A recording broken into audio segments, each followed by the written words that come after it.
আসসালামু আলাইকুম। আশা করি সবাই ভালো আছেন। আমিও ভালো আছি।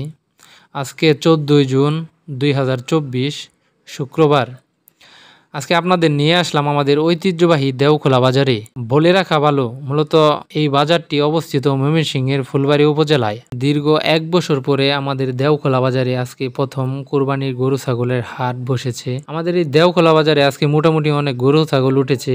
হ্যালো বন্ধুরা, আজকে সম্পূর্ণ ভিডিও জুড়ে আছি আমি মোহাম্মদ রাকিব হাসান। তো আপনাদের সম্পূর্ণ ভিডিওটি ঘুরে ঘুরে দেখানোর চেষ্টা করব। আশা করি আপনারা সম্পূর্ণ ভিডিওটি না টেনে ধৈর্য সহ উপভোগ করবেন। চলেন তাহলে আপনাদের সম্পূর্ণ ভিডিওটি ঘুরে ঘুরে দেখাই। ও তার আগে আরেকটি কথা, এখনও যারা আমাদের ইউটিউব চ্যানেলটি সাবস্ক্রাইব করেননি, দয়া করে ইউটিউব চ্যানেলটি সাবস্ক্রাইব করে পাশে থাকা বেল বাটনটি অন করে দিবেন, যাতে পরবর্তী ভিডিও আপলোড করার সাথে সাথে সবার আগে আপনার কাছে চলে যায়। তো এই মুহূর্তে যারা ফেসবুক পেজ থেকে আমাদের এই ভিডিওটি উপভোগ করছেন, দয়া করে ফেসবুক পেজটি ফলো দিয়ে আমাদের সাথেই থাকবেন এবং অনুগ্রহ করে এই ভিডিওটি শেয়ার করে অন্যকে দেখার সুযোগ করে দেবেন। তো দর্শক, চলেন আমরা মূল ভিডিও শুরু করি।